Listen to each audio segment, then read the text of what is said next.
Hey everybody, how you doing, Raph? Welcome. Welcome to This Neuropa. is Neuropa.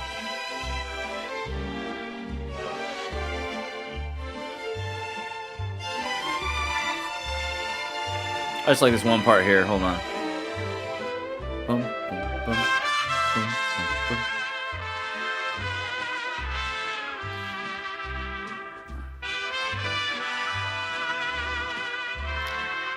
Boom, ba-dum, ba-dum, ba-dum, ba-dum.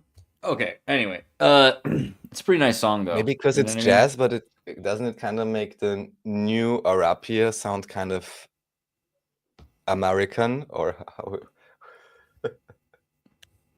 Yeah, it's got that it's war vibe. jazz, no? Yeah, It's like, but war it's like vibe. it's got Yeah, it's right. it's You're got right. You're right. it has American standards influence, which is its own like adult contemporary or whatever, but like the American standards from the 40s, which is essentially gentrified southern African American music, like Louisiana jazz. So Louisiana jazz is the fusion of Jewish klezmer with African polyrhythms with Franco Arcadian music and German. A lot of And German influence as well. what's just coming to me now? I mean, we always talk about this divide and conquer and how as an empire you enslave a people and somehow and confuse them and use them against someone else. I'm just thinking that's a nice combination of music. It almost sounds like everything but, local American, which we can even ask the question to what extent does this exist or what would this have been?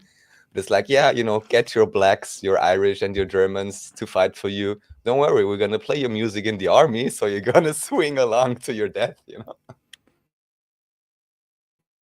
Yeah, but the funny thing about it is that that's not, like you said, the contemporary American, like modern American music. Something happened which shifted American music in the 50s and 60s into this new thing. And I think it was also something that comes out of the Frankfurt School of aesthetic and something that influenced New Yorkers. But if you look at it, that's from Louisiana. The old music we're talking about is from Louisiana. And Louisiana was not really America in the United States sense, and it still isn't to some degree. To the fact that if I go anytime to Louisiana, I feel like I'm in a currently war-torn country where the oil is fracking it, people are dying of nerve damage, people all over the state there's dwindling numbers of people in the rural population that used to be the most thriving and There's eclectic people walking place. around in certain cities like zombies, literally, and it's not the Totally. Brazil zombie drug, but whatever stuff you got imported, right? Well, like in Louisiana, it was for very open culture made of people that had escaped a lot of bad circumstances in Europe. So you had people that escaped different Confederate Prussian states wars, particularly. That was it's surprising to me. I thought how many Germanic people had influenced that region. I thought it was all French, but French are really along the coastal region, the bayou, and even of the French, you have a lot of the Jews, right? So the Jews who were escaping France weren't always from France; they were often from Spain.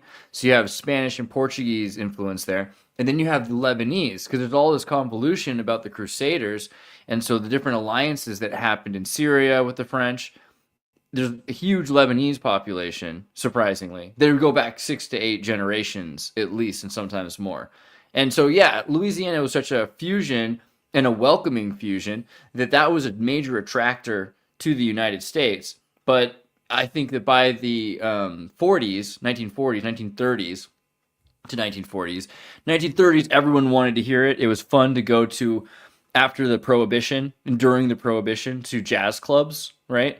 And so you got into honky tonks and places where African Americans played music, African Americans and again Jews played music for white American Protestants. And they could escape to a honky place, a honky tonk, to play their music. But by the 40s, you have white musicians performing in front of these bands that are for radio and everything else like that. So it's full on gentrification, and that becomes the glory protectorate of culture. So when you think of America, you think of That's Pretty sort of sure that's why we once say again, American it's standards. like the real cultural appropriation in terms of like you had all these talented, let's just say original immigrant ethnic individuals, whatever. And then in order to make it go for record, where the real money is to be made, they switched them out for all white ensembles. More, I mean, Totally, probably not in totally. all cases, Well, like mainly sadly. vice versa, and vice It reminds versa. me of So what it's Dr. funny. Shiva Ayyadurai said in terms of like, people like stealing your work and then pretending it's their colonial masters' idea, right? Yeah, Instead of the slaves or workers' idea, right? it's a bit of both, of course, because you had also radio changed everything. Before radio, you had these big orchestras in every city, and they could record, even at first for a minute, but for the most part, people went to see them perform live. And when they heard about radio, they're like, we don't want to have our records played on the radio because then no one will buy our records. And so that's also where blues and jazz becomes more popular because black musicians wanted the opportunity. They were willing to have their music played on the radio. And so it meant that their music was perpetuated first, which is a great success for the spreading of their music. But then it meant that white people could steal it even faster, right?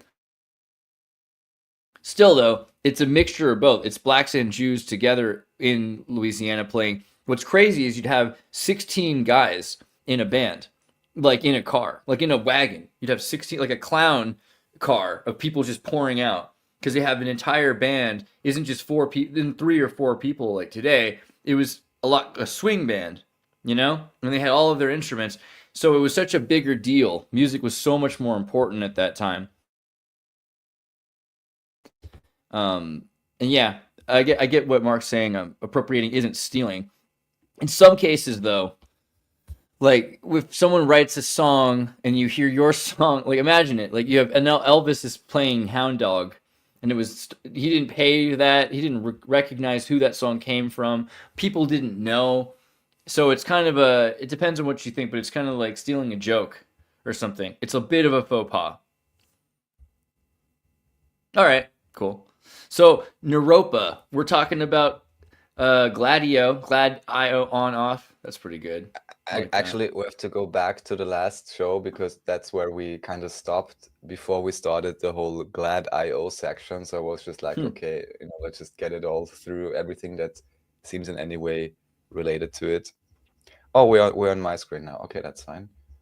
Oh, is that what's going on? I thought we were. Oh, that's fine. we can also do that.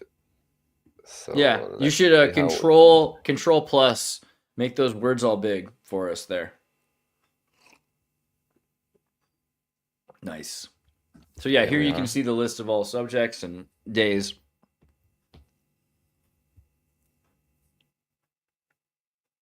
So as you see, this goes on and on because it's like, the drug running history of the past century is quite intensive, I guess. Okay, then let's see if we can come back to that and also open up here.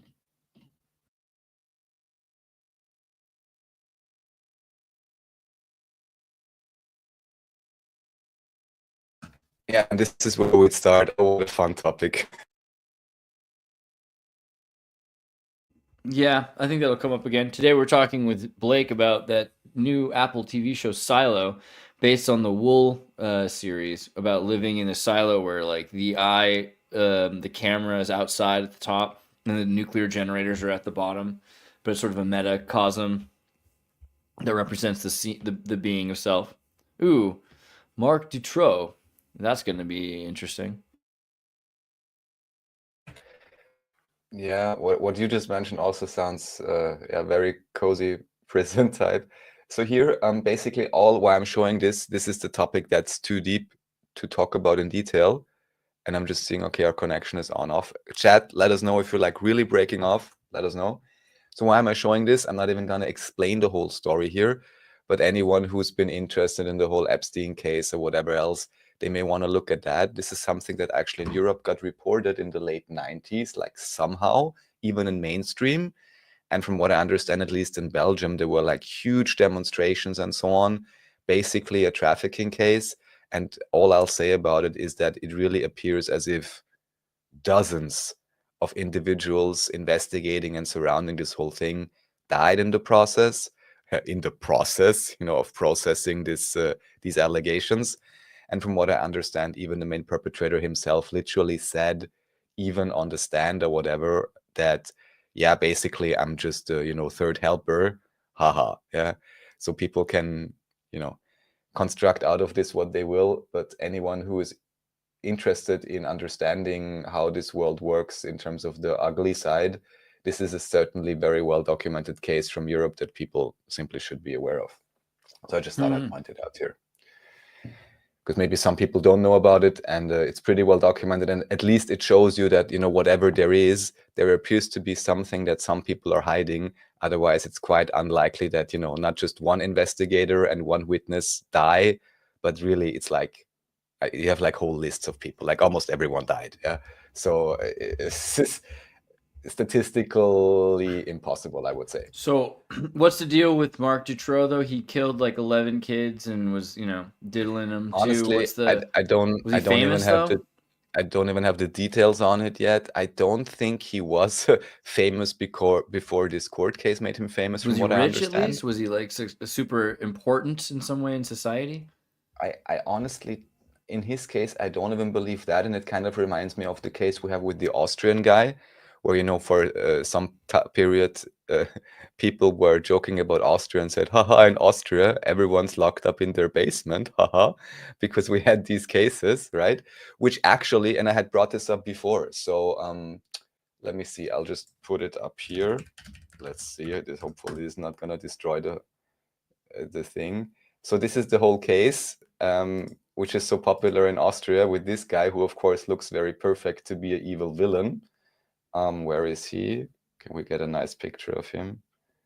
Not just her. Well, it's this guy anyways, but here you can see it better, because I think this mugshot they got is like, it's perfect. Yeah, this guy. So it's like, he's the monster, right?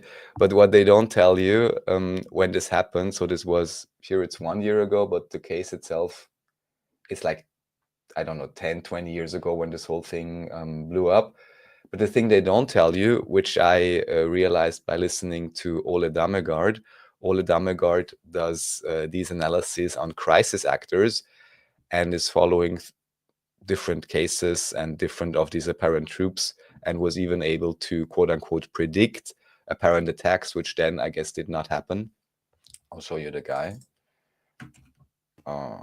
Ole Dammegard. He's a really interesting researcher. I don't know how much of his stuff. It's crazy is how that guy looks like available. the Grinch. Yeah, here. So anyway, so this is just to separate. So this is Fritzl and this is Dammegard. So this is the researcher.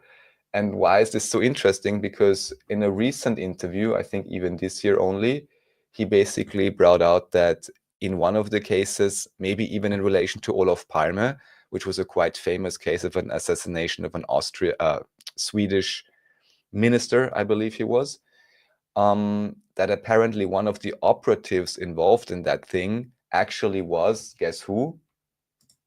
This Fritzl guy. And I had brought this up to you once before, like, I don't know, half a year ago, when I found this from Dammegard. But of course, this is something that never gets picked up again by the mainstream or anything, and they will make you 100,000 more documentations here, but they won't tell you that in some strange way he was very, very close to something that looked like a, whatever, crisis troop, state-sponsored terrorist troop, whatever kind of thing. And of course, no one cares to investigate further. But this could explain, because everyone's asking, how was it possible 24 years he locked her in and so on? Well, if you have certain military intelligence connections, or whatever it is exactly you have, or evil underground connections, assuming the state is all good and nice, if you don't have any of those, it's unlikely that you'll be able to pull it through. But if you do, then you will know whom to call, or what to do, or what precautions to take, even militarily speaking, security-wise speaking, if you want to be able to incarcerate someone illegally, privately, more or less. Yeah. Yeah. Yeah, I mean, like, the dude was totally insane, but you have to wonder what happened in his childhood that led him to exist like that. There's Well, not just that, always and also what kind of taboo operations did family. he have during his adult life, which then both gave him the expertise, maybe the funds, and maybe extra connections Right. to be able to Police do stuff. that. And afterwards, everyone's pretending, oh, we didn't know. Oh, it's all such a coincidence, but it's not a coincidence at all, right? Yeah. So this one is interesting. This is a guy who's quite famous in Germany, actually. He's here listed officially as an ex-billionaire. And it's a bit, I mean, we can argue about how shady it is or not. It seems one of the big investments he made actually was in brothels at some point. Brothels, yeah. And he supposedly was a millionaire or billionaire. I'm not sure how he lost his money or whatever. But what's curious here is he seems to confirm, since at the very least he's from a, let's say, wealthy family, and he's basically confirming the basic, how should I say, Jesuit type MK Ultra education mechanisms. I'm not sure how deep he goes into potentially like hurting someone, but at the very least he explains how it's a complete, cutthroat type environment, how you only attend certain schools, and how psychologically, I would say, you are driven to insanity. People can make up their own mind about this. But yeah, just kind of interesting because he's quite famous and he's basically reconfirming all the things that otherwise only, the crazy individuals would propose, that actually are looking at this pattern and recognizing the psychological issues that are going on. And he appears to be confirming a lot of it. So that's, I think, quite astounding, actually, that someone like him would come forward. Yeah. So anyone who wants to listen to a German guy who at least at one point was rich and seems to confirm many of these background stories, he, they even say MK Ultra as a program for the elites. And also just the very basic thing, which is the same with actors, this idea of, you get no love until you perform to the perfect extent, and performing means doing whatever your crazy family wants from you, right? And even just that basic mechanism it opens the door for enough insanity. And then if you add any level of abuse, I think he mentioned he was abused. I mean, even mentions, I think, even himself. So yeah, nothing fun, but important if we want to understand the psychology of some of these controller individuals and if we want to change it. This one I brought up, I think this was a reference from Alexander. I didn't even know much about it. Did you know that there was like supposedly in the Spanish Empire, in the Americans, like a super extensive type of class system? Like, I'm not sure how long this was in real effect or not, but I just found it was kind of interesting because in the chat we were joking about, I guess, the Indian caste system. And I think Alexander then posted and said like, haha, well, look at what they did there in the Spanish Americas. It was even much worse. But I can't say because I didn't live there. It's really similar. And the thing is, it's not an Indian idea. According to Noel Kishore Das, who we have on the show sometimes, and I'm sure like we actually should have him back very soon. We were supposed to do something and I was busy, but he's talked a lot about how the caste system comes from the Portuguese and that it was brought to India and that it's been kind of retrofit into Indian culture sometime from the 17th well, century. makes sense. We know, of course, Goa still is the Portuguese colony, right? And Yeah. they only arrived when? In the 6th, 17th century? You just said it, but I didn't listen properly. Yeah. But that's very interesting because then again, something that may seem so ancient, like but this is part of the story. That's actually how it works, because if, let's say, you bring some variant of what we would recognize supposedly, as a high culture thing, remnants, whatever, even caste system, you import it there in the 17th or 16th hundreds. And then you can come back now in the 20th century, 21st century, and be like, look, the Indians, they have 5,000 years of this great caste system and culture and so on.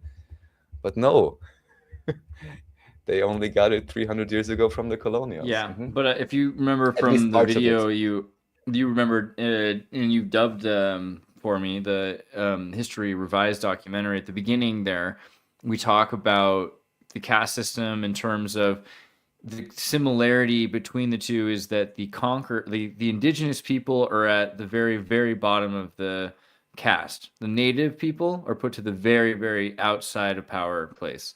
And the elite in the center are almost never actually there, right? Like they often live somewhere else even and are separated. It's their children that are the most common class, and it's the highest class besides the elite that kind of control it. And then below that are the mixture between the elite and the warrior class or the slaves, right? The servants and the warrior class, because they're a class brought in from another pre-conquered place.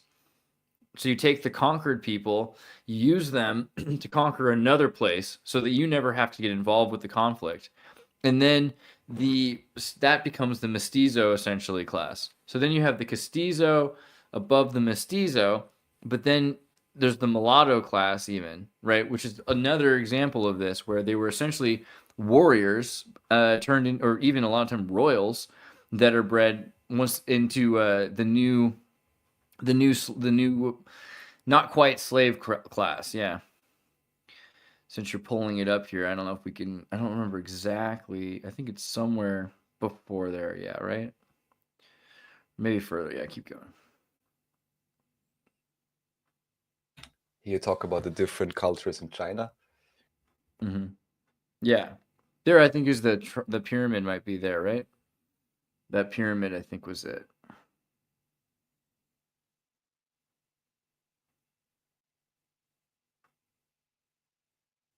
Yeah, right there, right there, right there.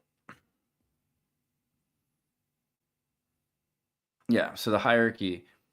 And so you see the natives are at the bottom, the broad and Africans are above the natives, the peninsulars that are in the Africans, the mulattoes are called, are above the Africans, right? So they're only half of the warrior class, but they're also half of the peninsular class.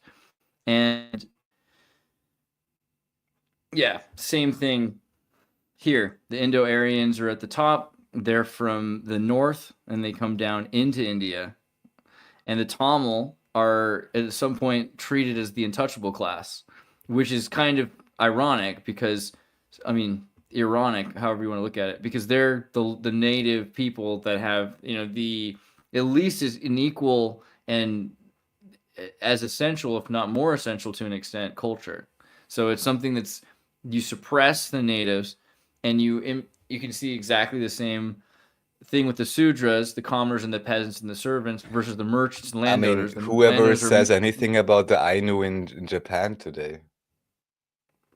right. Well, they do well for themselves in anime, I think, if you think about it. Pretty much, exactly. But yeah, That's the the merchants section down here. Yeah. but the merchants and the landowners are connected with the priest class because, if you will, they're the I don't want to say the bastard royals, but to an extent that's the idea. The landowners are the bastard royals. The royals have some sort of, yeah, essentially. And of course, the European Middle Ages follows the same pattern. The natives are the serfs, the monarchs from out of town, and everyone in between is starting with the people that the monarchs used from another conquered culture. So once you conquer a culture, you use that culture to conquer another culture, and then you give them the reward of being like, all right, you can have some of the spoils of this place that we've conquered. You can't have your home back, but you can. And again, That's Casta anybody stuff. who doesn't understand this principle, go play some Crusader Kings 2 or 3, ideally with tons of mods, because there, I always like to bring this up, that's all you do. You conquer lands, and just because of you mentioned that the landowners are like the bastard nobles or the extra nobles, well, what do you do if you know, at least in this model, you will keep the power in the land and the family? Well, you have good reason to have many children, especially if you do many conquests. So then you can delegate the land to your various children and ideally keep it under control through, in this case, family, or if necessary, of course, there's various other means.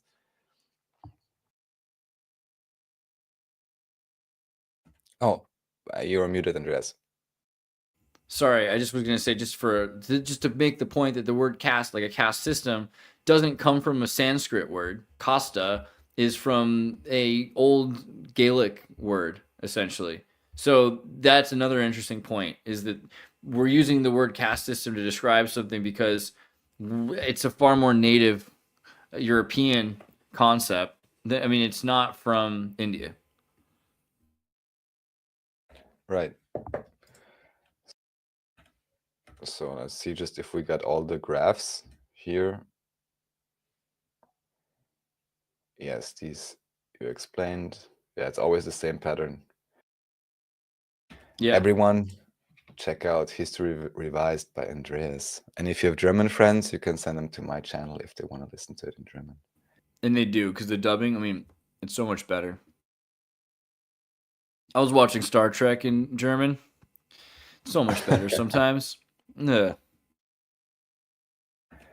So this is something interesting. This was brought to my attention again by Chase. Are you familiar, or what is the first thing that comes to your mind when you hear Operation Looking Glass, or in the chat, ideally without looking at the screen now? Because I had a certain association, but it's not whatever this is. Oh, so I mean, in terms of the spying over Europe and building cameras to record everything, is that? Because I had heard it as like a thing, how should I say, like as a time chronovisor type thing almost, or as something with which you could predict the future or something like this. This is sometimes how it was presented in some quote unquote supposed whistleblower interviews, from what I can remember. But it may well be that this actually simply this type of military technology. I guess you had heard of it before. I haven't really. Where what are they doing? They are just photographing the Earth, or what is it exactly? Or Yeah, so or it's a basically, community of government operation, continuity of government type thing. so it's a lot of things at once. So at the point of after World War II, they have a group of pilots that are flying constantly all the time with peak efficiency to the point and extent of being able to refuel planes in the sky and amphetamines to keep pilots awake. So they're going 24 hours a day all around the world. And this is the Refuel the prototypical. jet fuel and methamphetamines. Yes, go on.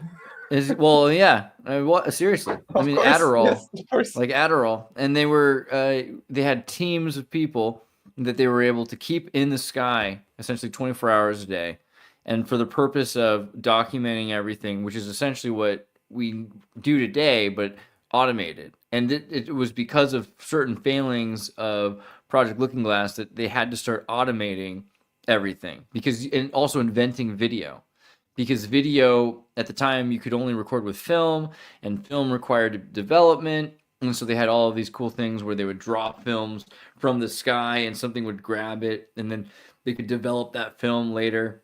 And there would be like radio destruction capability all the way. But in 1961, I think it is, they had the Russians capture our B2 from Project Looking Glass, and then it's obvious what's going on. So they have to do something else, and they start working on higher altitude planes and higher altitude drones. And it's the beginning of drones for the purpose, UFOs or whatever you want to say, because they're creating crafts that they're purchasing crafts from Lockheed for the purpose of being above everyone else in the electrostatic tethering of the ionosphere. And that's where things get into, building technology and whatever technology they can do to record with video and use radio compression and not have to rely on film anymore. And which also trickles back down and leads to, NASA and all of these different companies are working on all of these different products, and particularly Martin, right? Because Martin was more interested in anti-gravity and all of that sort of stuff, ionic propulsion. And so inevitably satellites replaced the jets from Project Looking Glass. Satellites, balloons, right? Something. Right. Weather balloons. Blimps in whatever form are not publicly accessible anymore. I still want those nice airships. Anyway, so related to the whole IO thing, have you ever watched these? Because I still have to watch it. But this is basically here it says election. We're not sure we're allowed to say that now or not, maybe, but anyways. And this is the whole idea, and even AJ brought this up many years ago, where he basically said, yeah, it's all these generals, it's the military, and they are really supporting Trump, and they really want to save the country. So that's like kind of this understanding. I will I've not watch seen these this. series properly, because this is all that it's about, and this whole, so I'm familiar with the, let's say, general trope, but not with all the details here. At the same time, I'm equally wary, of course. You know, how should I say? Just as I'm not simply blindly going to trust in Santa, I'm not just going to blindly trust any plan or anything like that. But we'll see, and I'll see what they say here exactly. I'm sure this is going to be interesting. Just for a second, because you brought up Looking Glass, I think it'd be cool to look at the E6Bs. Have you seen those? So in 1998, because it's let's see here. The Boeing E6 Mercury, otherwise formerly Hermes, okay, is an airborne command post and communication relay based on the Boeing 707. The original E6A manufactured by Boeing's Defense Service for the United States Navy in 1989, replacing the EC-130Q, okay, which is a Lockheed Martin EC-130Q. Okay, and this is the one that was most familiar in the 70s, particularly, like 71 on. So E6B was deployed in October 1998 during Clinton's presidency, and has the ability to remote control Minuteman ICBMs, intercontinental ballistic missiles, and airborne launch control system. It can hijack into the airborne launch control system, which is a big deal if you want to blow stuff up. And so you can do it from radio from the thing, which is kind of crazy. So E6B replaced Air Force EC-135Cs in the Looking Glass role. So these are the Boeing Looking Glass planes that were used in the 80s, and they had huge teams in them. You can see how it was like a submarine in the sky, right? Pretty comfy place to be, because you're going to be up there for just days at a time, at least, because these things were able to stay up there for a long time. But when they replaced them for Looking Glass with the E6, it's essentially a drone. And I think you could have people in here, but you don't need to. It's a fully remote plane. Here it is being fueled again. And when was this changed to fully automatic thing? 98. In what year? 1998. Oh, sweet. Yeah. Yeah. Okay. So that's the kind of, it's just kind of interesting, I think, in terms of Google, AI, where things are today, where things were with the military in 1998. Oh, God. Yeah, Speak well of the put. devil. So this I found, I don't know, randomly when researching Gladio and just like trying to pull together some information. There is no guarantee, I'm going to make this a bit more easy to read, that any of this is correct or not. Of course, I can't say, but I found it interesting. So we have, starting from the 1940s, with our best friend Churchill, Library of Ricandria. I've never heard about this. This almost sounds like a joke. Greek naval mutiny, Harry Truman. Oh no, this is okay. This is the name of the site. Plan Bleu. Oh, see, in Austria, a secret stay behind is exposed, which had been set up by right-wing extremists Susek and Rössner. Oh, that's very curious.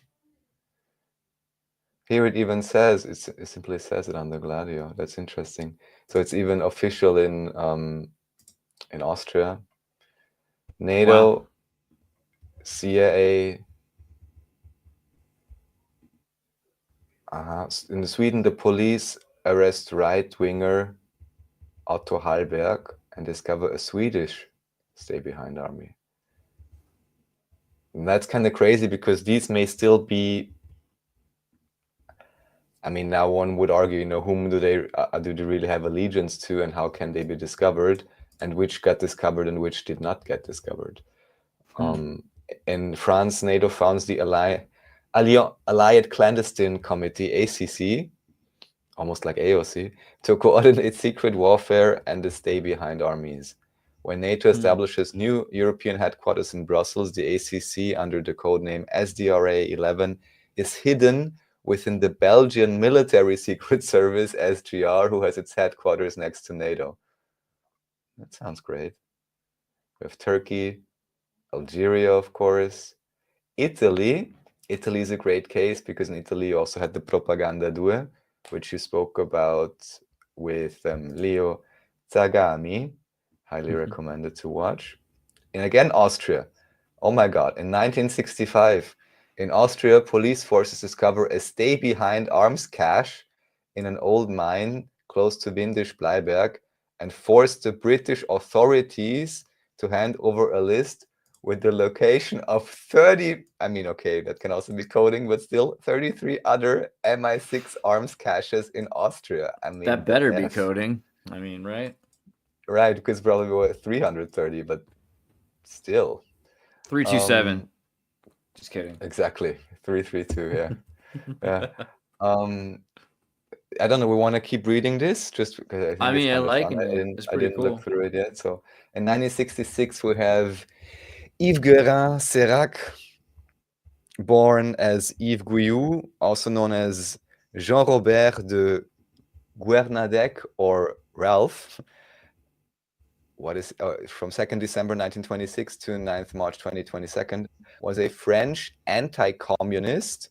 This is also always so interesting. Anti-communist Roman Catholic activist, former officer of the French army and veteran of the First Indochina War, the Korean War and the Algerian War of Independence. He was also a member of the elite troop of the 11e, so the 11th Demi-Brigade Parachutiste de Choc, so the shock paratroopers, the 11th Half Brigade of shock paratroopers, which worked with the SDESE, the French intelligence agency, and a founding member of the Organisation Armée Secrète, OAS, a French terrorist group that fought against Algerian independence in 61, 62. Now that's again curious, because this reminds me kind of the Israel thing, where didn't you also have militias, at the very least on the Israeli side?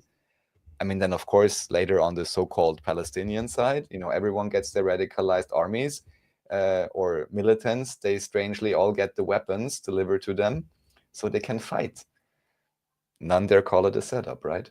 In 1966, yes? What was the name of the, oh man, the Marquis, right?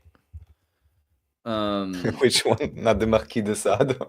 No, what's it called again? Oh, you know, in oh, the Marquis in Voyager. Yeah, Star Trek Vagina. Yes. Exactly. How do you spell it, Marquis? That's what it is. Come on. It's a giant speculum. It's a speculum that flies. MAQUIS. It's a speculum that flies through space. Okay. The point is, the Maquis are not from Star Trek Vagina. They are. I mean, they are, but they're originally from. Right. Yeah. It's a real thing. So they were anti-fascist guerrillas in the French and Belgian resistance fighters during World War II. And they definitely had anti-Italian fascists as well because of the way it was working, right? So the Maquis. All right, sorry, that just seemed like it was relevant. No, certainly. Let's even see how, because I'm not even sure how long this list is. Well, there's some more, but let's just go through it since it's about input-output in this episode. So 19, we were here. Right, with Charles de Gaulle, actually, in 1966. See, there's so much, it's crazy.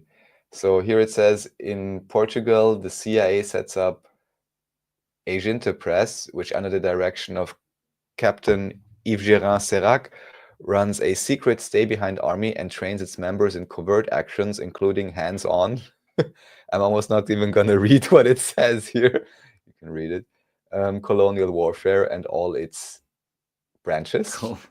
Colonial and warfare, then yeah. This is what it says here, you know. So in 1966, President Charles de Gaulle denounces the secret warfare of the Pentagon and expels the European headquarters of NATO. I think I already heard the Colonel Tanner Watkins talk about this, who is doing this show on Gladio, which I guess currently is the most popular show on the topic, together with Alpha Warrior is the channel. I pointed it out before. I think it's going to come up later.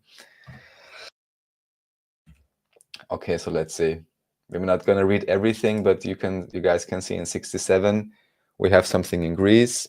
68, in Sweden, a British MI6 agent closely involved with the stay-behind army betrays the secret network to the Soviet Secret Service KGB.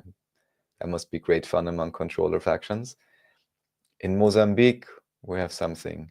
In Italy, in Spain, in Turkey, Italy, Denmark, Italy, Germany, Turkey, Spain, Norway, Italy, Turkey, Germany, Netherlands, Turkey, Italy, Belgium, Italy, Switzerland, Projekt 26. Now that's a curious name. We're going to check that out.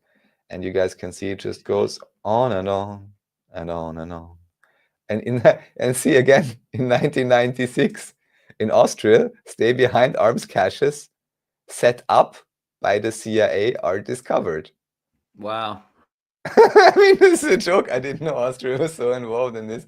There's so much, but it makes sense, Has because to be. Austria, I mean, is supposedly neutral in all of these jokes, but it makes sense that then, everyone can put their weapons in the backyard, I mean, it's weird and convoluted that Austria is considered separate and apart from Germany in World War II.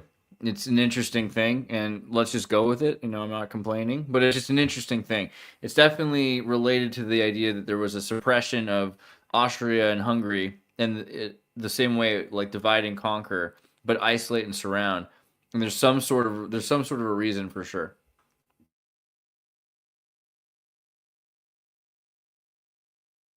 Let's just briefly see, just because of the name, Projekt 26. It was a stay-behind army in Switzerland charged with countering a possible invasion of the country. Okay. Military intelligence. All right. Okay, so they basically have their own internal self-defense counter-invasion army. That's crazy. Okay. So this was still from the same website. Yeah, I mean, here people can, consider for themselves or not whether the grades are real or whatever. Oh, I just wanted to point out that also the same site that's sharing information on Gladio, here they talk about exposing communism. People can check it out. Many people have worked on this. Oh, here, but this is no bad. Oh, here, Islam is no different. Modern Islam, I hope. Just like with modern Christianity. Maybe showing how these apparent guys actually are on the same side. Prolific liars and deceivers manipulate with slogans of love, equality, and brotherhood. Well, certainly these terms have not always been used, honestly. Better living conditions. Well, we have that now. Build back better. No, a better life. Then it says it also comes along with their programs of love and peace, but this eventually results in, let's just call it, suffering. People can check this out as well. So we have Gladio. Yeah, this I just randomly found. It reminded me of the Drudge Report, but it's not the Drudge Report, who also got bought, I think, already many years back. Anyone who didn't know. But I just was kind of making a generic web search and just seeing who even ever wrote about this at all. We got to look into the Austrian State Treaty too. You know what I'm talking about? Oh, like for sure. 1955. And just I think even in Germany also they call it der Bund. So the binding. And then some people already speculated if the Constitution, the Verfassung, and the Bund and all these brothers and so on, just like with the US Constitution, it's never exactly clear if that which appears to be said to be the public, like in the US Constitution, if us the people or whatever, however they say, really everyone is meant or just a certain elite class. And similar questions with certain songs and so on with the Austrian Constitution, which at the very least have Freemasonic references, it appears. Where we're looking at the occupation. Yeah. Occupation zones, right? Yeah, Vienna and socialist Soviet centers, Tyrol, clearly. No offense, but you get to the treaty saying that Austria has to be independent. There can never be a reunification with Germany, which is like okay, but then the skip around is to create a European Union for NATO. So it's Oh yeah. just really, it's kind of a funny And also it should thing. be mentioned that even in mainland history already in, I believe, 1918, I shouldn't lie now, but also before the Second World War, certainly there were moves made to unify Austria with Germany. At least that's what they tell us in course. mainland history. And that's where also I have many of they call them German, well, Deutschnationale in Austrian politics, which would be the German national politicians. Of course, they're not German politicians, they're Austrians, or like Großdeutsch, like grand German politicians or whatever. Maybe almost in a way like Pan-Arabic, in those cases, it's a different type of issue maybe. But here, everyone's always like, ooh, you're like a Großdeutsch, whatever kind of conservative guy, again, you're almost, Well, supposed to be it's put back into bigger. the 40s. It's bigger than Greater 40s. Israel or Greater Germany. It's like it's the It first would be, and European Union. also It's the to first be- union between Austria and yeah. Hungary. I mean, even an official story, which most likely is, obfuscated and not correct in the way they present it, but the Austrian-Hungarian Empire would have been huge. And even if we ignore that and just look at, again, practically present day, who speaks German or a variant of it that could be understandable enough, right? Then you would have, let's say, depending on how strict you are with certain dialects or how much you like them, but if you practice a bit, at least you would have the whole German-speaking region, at least unified through High German, which it is anyways.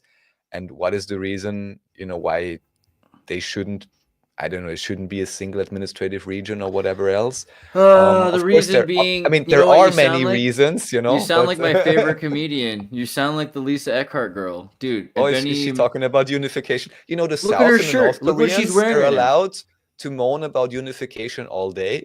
But if a Dude, have German you or seen her Austrian would outfit? ever say they want to unite with Switzerland to use the neutral Yeah, country, she has to wear this that's freaking not outfit. allowed. She's got look at her shirt. She got the Aussies and the Ussies, dude. She's got them all together. The Österreich and the Deutschers, you got the East and the Easter. I mean, But if she you makes want, the joke. I'm not sure how strict they are on the copyright. We can play it for 20 seconds maybe, or I'm not sure how I don't crazy know. they I are, don't or you know. think I they're the don't. same, I might like be with able. It music? won't. We should just translate it. You know what? Sure. Because I don't know. Let's see. Her So voice she is says she amazing moved. though as well. She is really. She's got an incredible accent. Oh, you think we can get away with it? Let's just roll the dice. You know what? Or we can play it on double speed, or just 10 seconds on double speed, just so people see. Let's go. Like she talks is like right here. Okay. Everything was better before. Und klar war früher alles besser. Aber wir meinen ja nicht die 30er, But we don't mean in the 30s. sondern sie die DDR und wir die Monarchie. You mean the GDR and we mean the monarchy. Na? Those Das were waren the noch days. Zeiten, oder? Als die Habsburger mit dem gesamten Balkan Mensch ärger dich nicht gespielt haben. as they barked on the Balkans. Yeah, so and that's kind of the joke. Also, I wanted to elucidate is that And also the she says Austro-Hungarian they Empire would- kind of sucked for the Slavs, and they were talking about Oh, yeah. making it cooler by combining the Czech Republic. And that would have changed everything in a lot of ways, because if we Slavonified the Austro-Hungarian Empire and it was more inclusive to Prague and Czech and therefore Slavic culture, I would have been a little bit more down, and I think a lot of other people would have been too. You know what I mean? I mean, honestly, whatever happened with any, wars and, crazy people and everything going around, I'm pretty sure much of this could have been remedied if people would have had a different type, let's just call it neutrally, settler policy.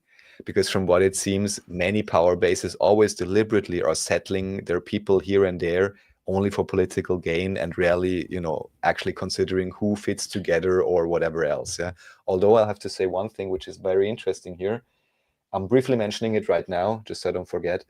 So on a recent talk with David, which will be released sometime soon, we're talking about the English and the Irish and the question to what extent those that currently call themselves original English actually may themselves be Irish. Yeah. Mm-hmm. And how, what was the point I wanted to get at now? Well, all this relabeling, this obfuscation, and people after only 2-3 generations not even remembering who their own ancestors are, and potentially even hating on a group which their own great grandmothers belong to. And I believe this is a Right. position that we find ourselves, most people find themselves in, if they would be really exact, and take a look. Yeah. And often that's also because, of course, the history was obfuscated in the culture, so it's not properly remembered. And then just, as I told you and David many times, whatever it was exactly, but even just to have the idea that Europe, where in every political talk show they will tell you, I'll repeat it again, about the Judeo-Christian heritage of Europe. Judeo-Christian heritage, that's what they harp on, that's what they honk on, that's what they stomp on all day, all night. And it doesn't matter what the label is, but I would never have expected that there could be any element of something we would call an original Muslim culture that actually are core parts of that, which are just now called differently, and we make a big fuss about them, And things like this, I think, could just really help to, further understanding between cultures and supposed divides and all of this. But anyways, main point I wanted to bring out is that the settler strategy always seems to be deliberately for political gain, right? And now I remember what I wanted to say. So, because what David said, he said it can also be done for stabilization, because he claims, I'm not sure if this is true, he says, well, look, for example, the English, let's use a simple example, they hate the Irish. Let's say the real English hate the Irish in England or whatever, and they're really angry at them and they want to fight or whatever it is. So what you can then do, you bring in a lot of, I'm saying this deliberately now, Pakis, which from an English perspective could be any type of, Asian, Middle East, whatever. You bring them in, because then you can be sure the Irish and the English are not going to fight in the pub anymore, because now they have a new enemy. So that's something, how should I say, at least that should not be forgotten as an aspect. I would hope that also now, if all type of foreigners go back home, not some strange old blood feuds come back again. But this is kind of how David described it, that people are still angry at each other on that type of level. I would hope that we are progressed past that, but God knows. Anyways, this I wanted to bring up just because they are writing about this, and here actually they are referencing Daniele Ganser's book, which I guess was one of the ways how I learned about it, because this is a German author, again, quite popular. And also, again, he already got banned from various venues because, whatever supposed political activist organization, usually they claim they are left-wing, is calling hotels and saying, oh, don't you know, he's so evil, you can't let him talk. And he's literally a Swiss-German peace researcher. I mean, what a effing joke. And he's a historian. And people even already, understandably, some have alleged that he's in a sense even gatekeeping, because on many things he's very conservative about what he's saying, which may be fine, for his position and so on.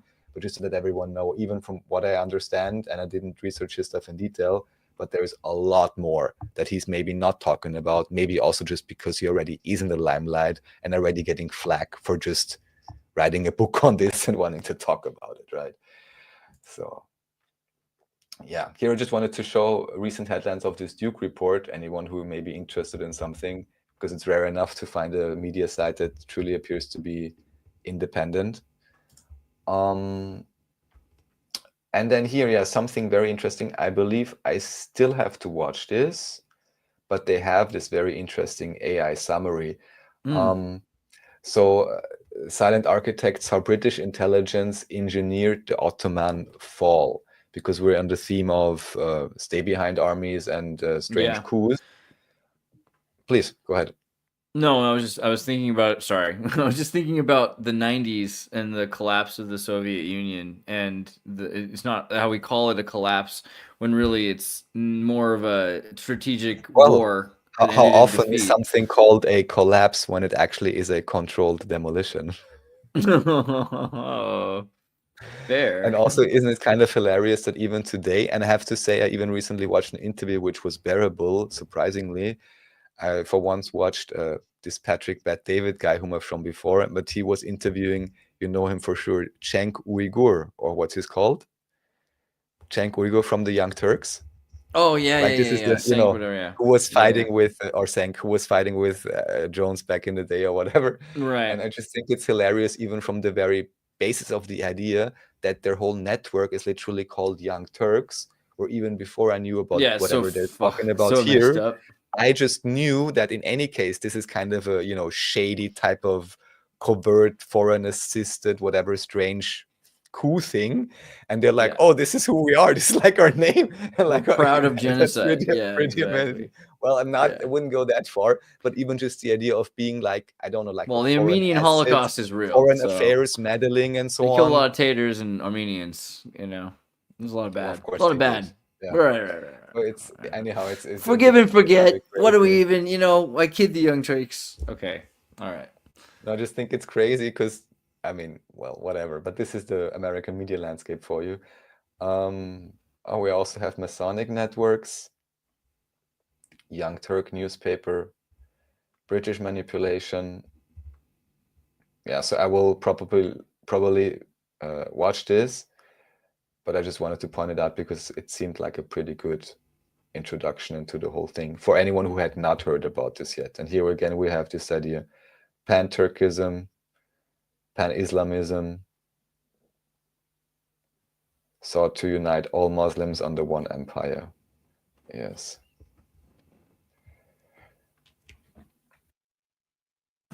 All right. We go on. More Gladio. Oh yeah, this I just wanted to point out because Sarah Westall, again, is one of the few independent journalists I'm aware of. She's Canadian, I believe. I think also got banned from YouTube and God knows where else at some point, because she got pretty big and there were quite a few very interesting interviews. And also through her podcast, actually, I found Sylvie Ivanova, and that's how I initially got into the whole mudflood alternative history topic at all.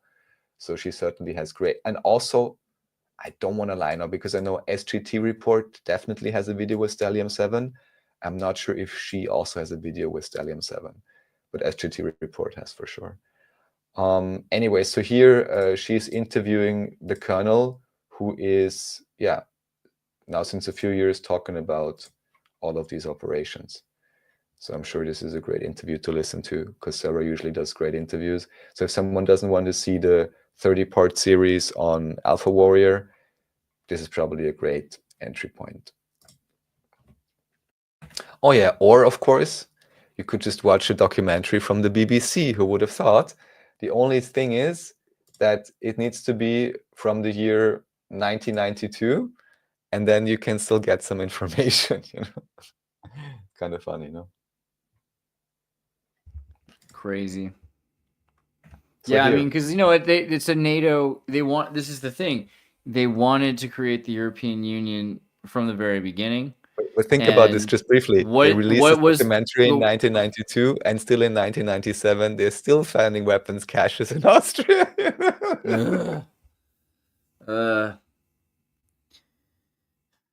It's just also ironic because they're saying, "Oh my God, Germans, they're so terrible. They tried to create this Austro-Slavonic empire, right? They were going to connect Europe together, make a big old Europe with all of these different parts of it in this giant. And then what do? European Union, one economy, one world order. How do you fight yourself? Don't stare into the abyss and become your own monster. It stares back. Blah, Yeah, blah, blah. whatever they were trying to do, it's a bit strange, right? So this is another book we should be looking at. I haven't yet. We'll have to do that. This is, I guess, also related to the whole complex, but I can't comment on it yet.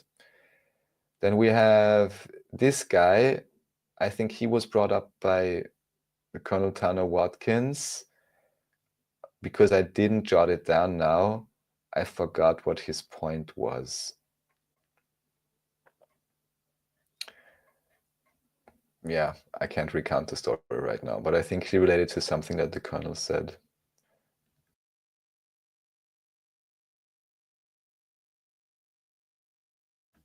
Yeah. Okay, here, right. Okay, it's already part 36. This is about the the World Anti-Communist League, which is brought up varying times, because also here, although it may well be, I would agree with Yuri Bezmenov, that there is a real communist type tactics infiltration. However, you can also use it at the same time, even if it may be real to a certain extent, as a scare tactic, of course, both real and forged up and obfuscated, to then have anti-communists who then just maybe crypto fascists themselves, and give you an excuse to execute all type of military operations in the name of anti-communism. And I believe there have been I guess any war up to 89 or 90 was officially done due to communism for America. No, it was like the blanket reason. Am I wrong? It was always about communism. No, never attacked a non-communist country. I don't know. It's hard to say. Just for like the 40 years. And I mean, well, yeah, communists, I guess maybe it they was. weren't It even. was No, the no, no. Soviet. Sorry, actually, to say, because she brings the example with, I think, Lumumba or something, where even here that then they claim somebody in Africa is communist, even though it's not, but they just claim it just to make sure they get the Congress approval or whatever, or public approval, or public don't care, send the weapons, and So was communism that? I mean, in America for sure, but was that true in France and Germany? Communism was looked like that. Because I don't know if that's the case. I think it only happened after the okay. Good question. So you have so a big thing here is what we're talking about earlier is Austro-Slavism versus Pan-Slavism, because that was so the Austro-Hungarian Empire was a Habsburg kind of secular state that a lot of the Western Slavic countries wanted to be a part of. And here, hold on, Austro-Slavism versus Pan-Slavism. And so Pan-Slavism is this idea of connecting with all of Russia, really. All of the Slavic cultures that speak together would be one. And that, I think, is the reason there was such a big division between NATO and the Soviet Union. Because it really, if you look before and during World War II, they were far closer together and far more relatively at peace with building a social dictatorship that was international order. You've got Stalin next to FDR, etc. Right? Oh, that's another thing. Hold on. Pardons wiki. Where is that? List of people pardoned or granted pardon. So this something kind of blew my mind. So I was thinking to myself, wow, I was trying to explain that Joe Biden did the most pardons of anyone in history. But then I realized like the second most is because he did 8,027 pardons, which is quite a lot of pardons. But Franklin Delano Roosevelt pardoned 3687, and then was Eisenhower 1157. So I was thinking that it's kind of interesting, just when you think about NATO and all the international crime committed that was happening, that like we have such an extreme, because 237 was the last president's pardon list. So the amount of people that had to be thanked at the end of the election to be pardoned for things that would otherwise be considered crimes, it's pretty crazy. But say again the last sentence. It's crazy how many people had to be pardoned during World War II and after World War II. Well, oh, that's for sure. But other than that, all that makes me think of if the other numbers are lower, aside from maybe having less people and maybe less convoluted government, which would be prone to corruption, which then needs to be pardoned preemptively or retroactively or whatever. The open question for me, at least, still is, how long does the US administration, the way it portrays itself to be with president and all of that, really exist in the current form? And if that is, which is my assumption, only maybe 150 years or something like that, American nationalists, you can now go off on me too, or how you would call it, patriots, even though America is amazing. Anyways, but if that is the case, then of course they wouldn't have had too many people to pardon because they didn't run the administration anyways, and it's just backdated documents, right? So then it looks like, oh, in these olden days, they only needed to pardon so few people. Well, if the administration didn't exist in this way, then anyhow, the numbers are just made up. And today, of course, it's understandable why you would want to pardon so many individuals. I mean, how many individuals would you pardon if you were in their position? I think I'd become very creative with the pardoning. Yeah, we had this, and then, So we'll have a bit more. We'll talk a little bit more about Syria and then see how far we go. But a quick aside, because we just, we love the Far East as well. And I think it's a related story. Are you familiar with this channel called Let's Go? No. It's pretty crazy. It's incredibly well produced. Russian guy who they then do voiceovers and do all these type of presentations. I think I had actually seen this already like a year ago or something, where they interview ex-Yakuza basically.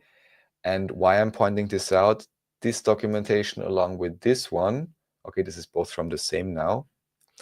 This is about radiation. That's also an interesting thing, because already now, a few years later, they ask people to come back actually. So the whole radiation topic, is a thing unto itself. We discussed many times. And also, of course, yeah, right, why I brought this up here is because it also potentially shows the, let's say, red light aspect of the whole thing.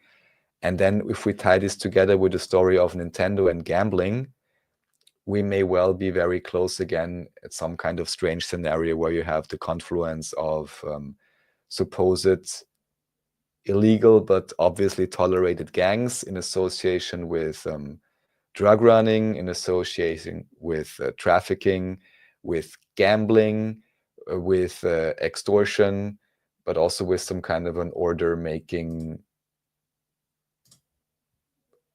role in society, which I think is a curious confluence of ideas. And it just seems here as well. I'm wondering where I found this now, because I had one document which literally stated how the CIA, here it is, it says, yeah, how the CIA changed the country's politics forever. So it's within this video where you can basically clearly see how foreign meddling and American military services basically greatly influenced how these structures are set up. So just to anyone who's maybe wondering, oh, how does even the mafia come about or whatever, at least in the current, dare I say, New World Order, they all seem to be copied from one another in terms of basic structure. And that can kind of help to understand the patterns, even though they have each their own particularized culture and all of that. But in terms of, I guess, mainline principles, they all seem to work pretty similarly. Would you agree? Yeah, that's the thing. I mean, it seems really interesting because it makes you wonder how closely, when in World War II did the deal happen with with the Pope Pius and the United States? Like, what happened exactly? I want to get into that at some point. It's crazy. Yeah. All right. We had Sarah Westall here, and now what we can talk about for a bit, just because I'm not even sure what to think of it myself. We briefly spoke about Syria before. Here, what did I want to show? I think I mainly just wanted to show, so this is apparently the underground escape tunnel railroads that Assad has. And I'm like, okay, now let's just be a little bit creative. If this is something that like one supposedly powerful, rich ruler administrative family has for themselves and their family, right? What is the type of transport and underground system that someone has that actually, has power and something to say?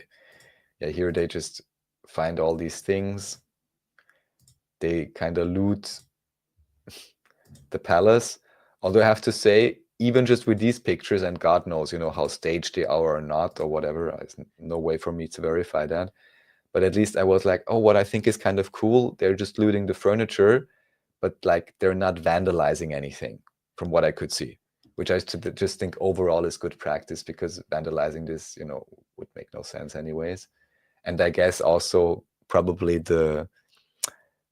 would be the proper way to call it. Well, are they mujahideen or whatever?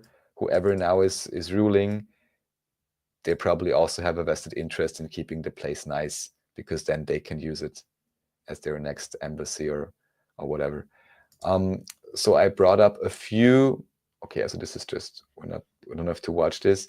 This is the apparent whatever torture things they did, which apparently also seems to be an aspect of the whole thing. Here more a guy who was jailed, Again, no way for me to verify if this is correct or not, but the story, if true, would be kind of sad, because it would give the idea here, at least, again, no way for me to know if this is correct or not, that they were demonstrating already like 10, 12 years ago, and then basically got imprisoned for nothing, and honestly like put into the worst conditions for many, many years. And if they did that, that's not so cool. And I'm not sure if it is this one, but in one of those documentaries, what you also have, maybe this one, very interesting. Here it says dub. Now that's curious, whatever this means. You can switch the languages now, I guess. Here it is portrayed in a way that he was unexpectedly becoming president, right? Because he had a brother. Again, this is official mainland history. And that initially, this is also public, he wanted to make reforms and was like, oh, we need to change all of this, more transparent, this and that. But then within a year, the old guard of the military and so on got to him and were like, well, if you do that, it's going to be bad for, I don't know, whatever reasons. And then it seems any type of reforms he was ever thinking of, they were pretty much all rolled back. And from then on, it was only about PR. And at least according to some of the statements that I could collect, it also seems as if they were actively looting the country because they already knew it's going to be over. In the framework of all the world is a stage, Ba'athist, so. A Levite, no? Well, his father started the Ba'athist party. Right. So he's a socialist. He's a socialist, but only a socialist to the fault of being an Islamicist. And so that's what we were talking about last time. I think that he's like a magnet to get everyone onto the same reactionary path, like they get on the same laugh track, like in America. But because you're dealing with a bunch of people that are super radical, and before that, super intellectual. And in Syria, you had all sorts of people that had different beliefs than just Islam, going back to even Zoroastrianism or Christianity, right? Like there's a Gnostic sort of parallel there to Manichaeism, which was really popular as well. And everybody becoming a Muslim means that they're all in submission to the state, right? Which is really practical because within a generation, that's what they're doing in Europe right now, it looks like. Because you get everyone on the same path, and then you can just, in 20 years, their kids aren't going to, you can immediately make their kids watch MTV and just, you know what I mean? Like, it's not even a thing. Get rid of Islam in a second. But you can use Islam to get rid of everything else in a quicker second. That's what I think they did with Bashar. So, and also within the framework of all the world is a stage, it may well be that whatever quote unquote contract there was out for that land simply ran up, or whatever type of new negotiation occurred, which, on some level must have occurred anyways, whether explicit or implicit, but within the idea of many of those individuals being actors anyways, only because I'm thinking that may explain, if that is correct, why he would be actively, if this is true, looting his own things and not paying the military properly and so on.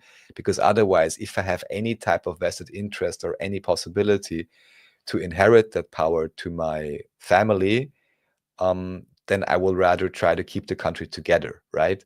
But if I do know for some reason it is inevitable that in a few years my family will be kicked out, then I can understand why he would start looting. So again, this can be for 100 different reasons, but it may also just be because, the next act in the stage play is asked for, and for this you need new actors. So they just had to vacate the premises, the studio. So it's possible. Mm. And this I found kind of funny because, again, you have these connections. That's right. We mentioned it. This is Captagon, which apparently is a poor man's Coke, apparently with insane margins, and supposedly selling it all over the Middle East or certain Gulf states and so on. Popular with terrorists too, so allegedly. Exactly, or with military, or to increase fighting capacity. Well, it reminded me of the Panzerschokolade, which also methamphetamine from the Second World War that the Germans were using. But yeah, overall, I just think it's so insane. Like, what does it tell you even if in order to even fight, you need to put people on these crazy substances? Doesn't this even just on a basic level tell, like, well, maybe you guys are not even supposed to fight each other, like, generally speaking, and not be supposed to be awake for 18 hours, not be supposed to be scared all day and night? I don't know. Well, that's no fun. Or maybe I'm just saying, like, if someone is really like fundamentally motivated, they would just get their motivation from elsewhere and wouldn't need any substances. But don't want to give anyone ideas now. I'm not advocating for any type of regime change or anything like that, except for the internal regime change. I don't know, Raph. Doesn't sobriety sound like a pipe dream? I'm kidding. Sure, in a way. All I'm saying is, if you have to be that high, and I'm sure the crash from that is not very fun, for any sustained campaign, then you should Adderall.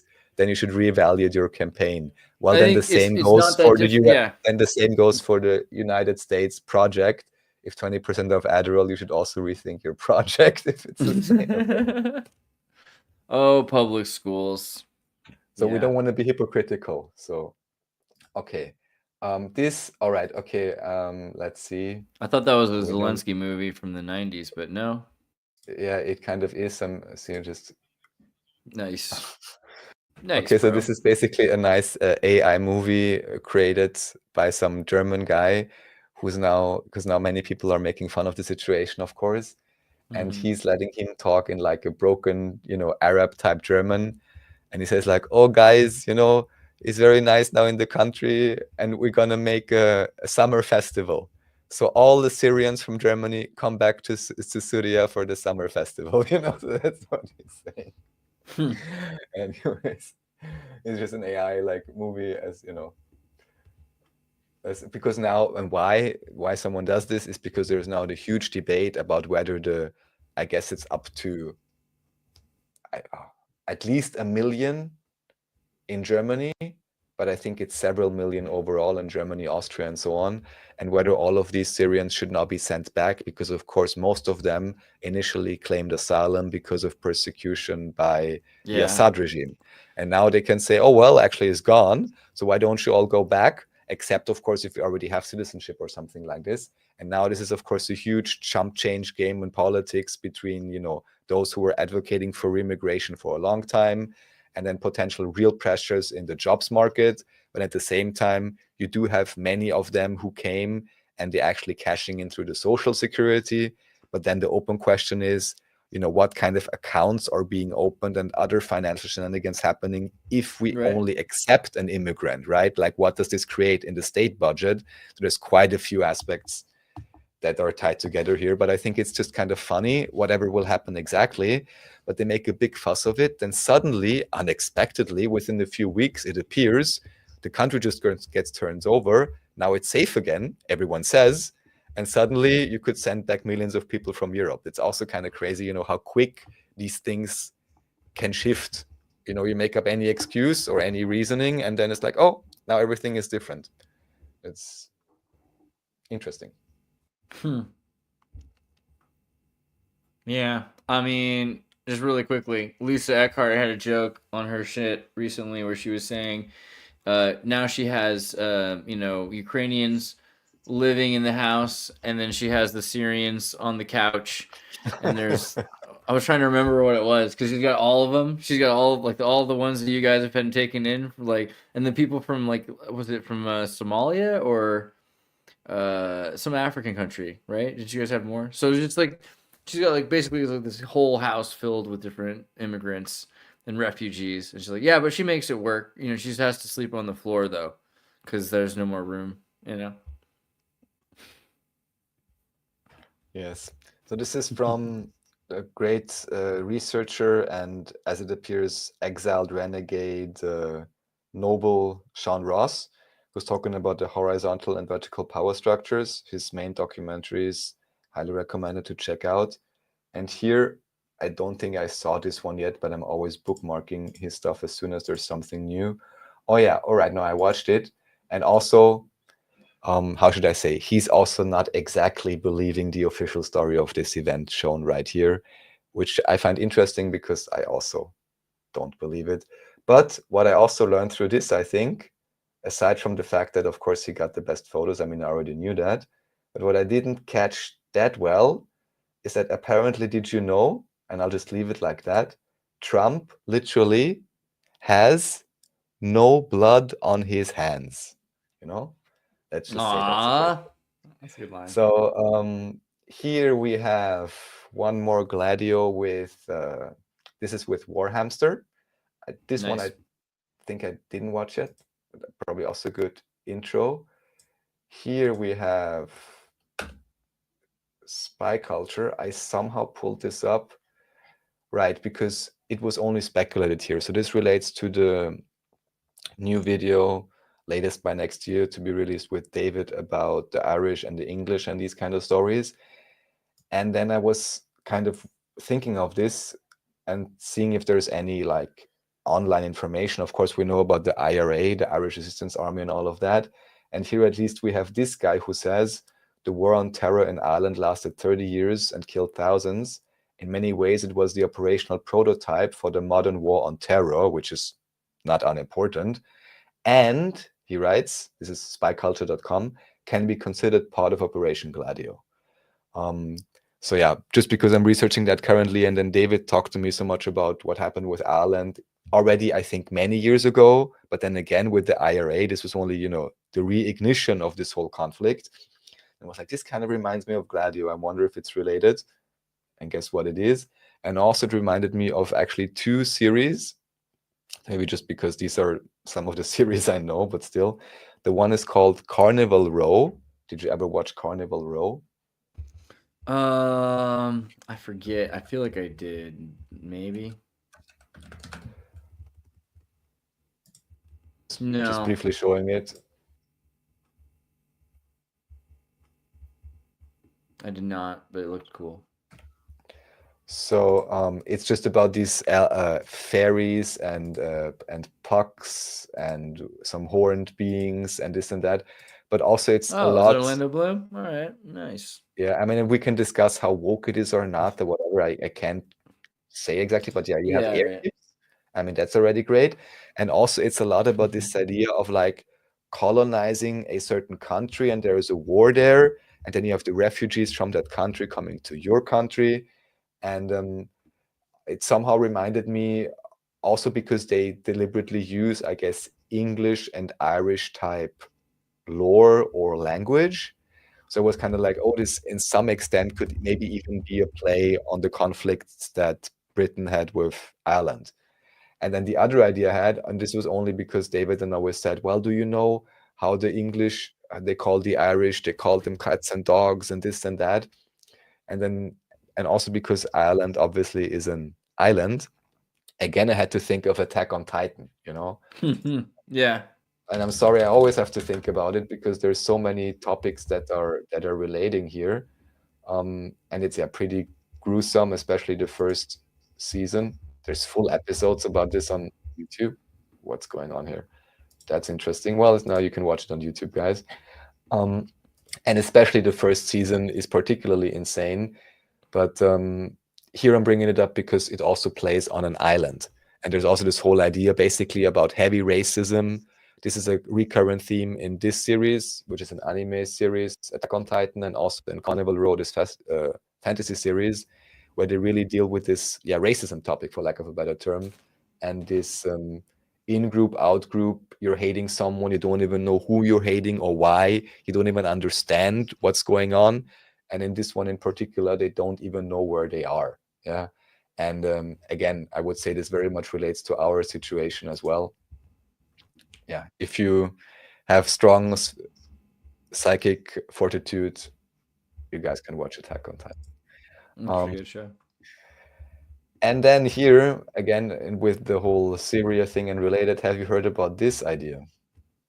That Uyghur fighters in Syria supposedly vowed to come for China next. Yeah, and there's been a bunch of stuff going on with the... That's like real? There's been a lot of infiltration into the Uyghur prison camps allegedly by NATO forces and CIA. So there's something weird coming out of the prison camps pretty soon as well. But yeah, this looks like something that's going to be just causing a war. I mean, I don't know how to think about it because, to be honest, I kind of root for the Uyghurs to be liberated, obviously, but it does seem like a good way to start a problem. Operatives are only if their main operatives here again are like foreign trained assets, and then use Yeah, it never them works out. to rile up the Chinese, and then the Chinese have a good reason to completely and utterly smack down on the civilian Uyghur population. That's like one thing I could think of. That's what they do all the time. Like the Kurds Yeah, and I the know, but Hmong yeah, and- like to fire it up even more. Yeah. Mhm. Yeah, and Post brings up the point that China's the main UN force now because they donate as many people as they need to the army because you have conscription as well as military because everyone wants to contribute. So, but whatever you think the UN is not exactly what the UN is, you know? So, what's the UN compared to NATO, man?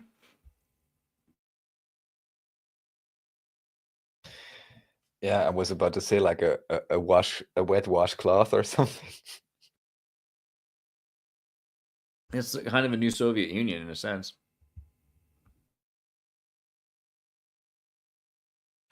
All right. Then we have, okay, this is again Colonel with Warhammer, Warhamster. This we got, and then we're back. Let's see. I think we didn't go through this last time. Let's just see, there's a few fun things here. Okay. Right, so I'm not sure if I have watched this already. No, I don't think I watched this yet, so I can't comment. Oh yeah, right. Here we could segue if you want, only because there's this nice like ice pictures. Are you aware of what happened this weekend? That there was a great grand expedition to Antarctica. Have you heard about this? I mean, a little bit, but I didn't really look into it. I didn't know it happened yet. I knew they were talking about doing it, right? But I didn't. Is this supposed to be who's doing this one? This isn't who went. Right. So who went? Actually, to do it properly, I'll pull up the website. This isn't involved with Tim, is it?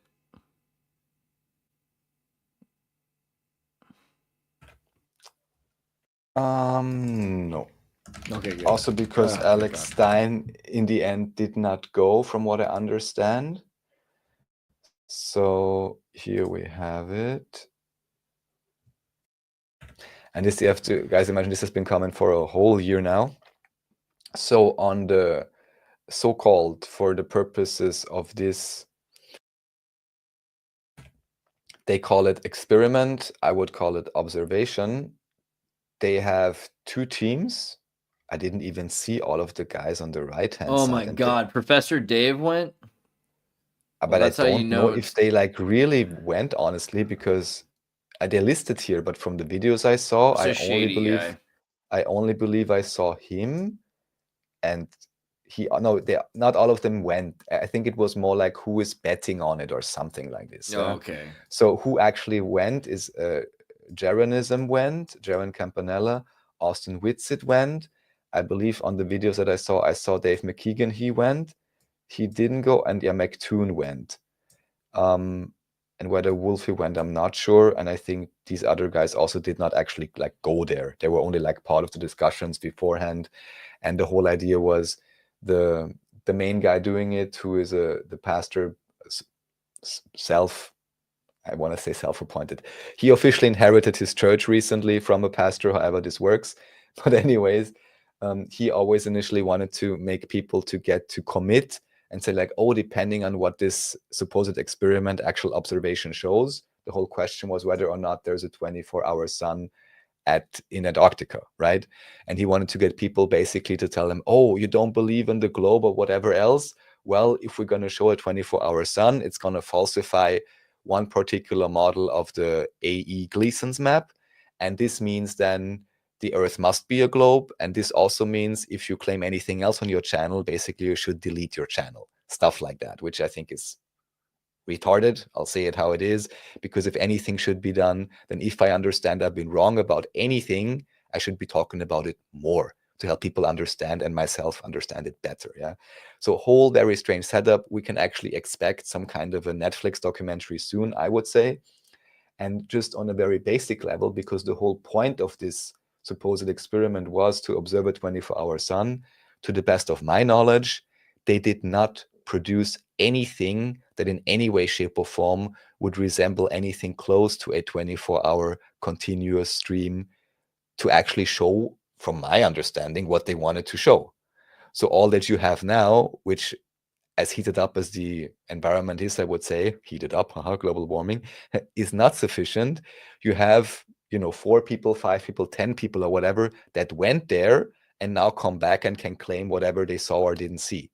But knowing how the internet is, understandably so, and how skeptical, I'm kind of surprised why they did not take better care to produce a 24-hour stream, or at least, stream for 10 minutes every hour or whatever you would be doing, to ensure that you were actually delivering the data that you claimed you wanted to collect as irrefutable proof of the globe. That was part of the experimental setup. So it's very strange to me. What are you saying, Yeah. Andreas? I mean, it's exactly what we expected, no more, no less. They didn't do anything really to prove it, and they're getting people that particularly are known for not being well. I mean, I don't know. Some of those people are pretty well known for not being critical scientists. Yeah, we can leave it at that description. What's interesting here, of course, in the course of all this model came up. I guess somebody just recently constructed it. Honestly, for me, I'm not clinging to any model. I'm also fine with not having any model. But it seems there is one guy at least who has created now a model himself that seems to accurately portray whatever the data was that they did get from this Antarctica thing, and seems to match on this model, whatever it means. But it may be worth checking out for sure. That's interesting, yeah. And the other thing is to check out, honestly, is like whatever Netflix documentary is going to come up next year, whatever Candace Owens is going to say, and all kinds of other people that are somewhat popularly discussing the idea or questioning the idea of NASA and so on. And we'll have to watch all of those guys very closely, because this story is not over yet, this experiment, in terms of the overall fallout. And yeah, it's going to become very, very interesting. And I just hope more people look into these topics and really try to understand what is an observation, what is an experiment, how can I measure the curvature of the Earth, things like that. Because again, as a very basic thing, whatever you may believe, to go there and observe something in the sky and then claim that this is telling me what the shape of the Earth I'm standing on is, and then claim that this is a proof without a shadow of a doubt, I'm sorry, but I would rather look at the ground if I want to measure the ground than look at the sky and infer something and make some calculations. Yeah, I'm sorry, but I cannot brainwash myself enough to then believe that this is irrefutable proof for anything. So, oh yeah, there you have it. Great. Shady. This is the guy. And also what's kind of funny also is maybe on the very beginning, even on the first live stream, you actually have a chroma key failure. So it's a bit strange, because they say, let's see the first longer screen. Oh, here he says there are no green screens, but he's not showing it again. You basically have one guy coming up on the first Antarctica video. Yeah, maybe just skip through it. There should be different guys there, and then you can see one of them. Yeah, and one of them should have, yeah, you can clearly see it, not him. Next one.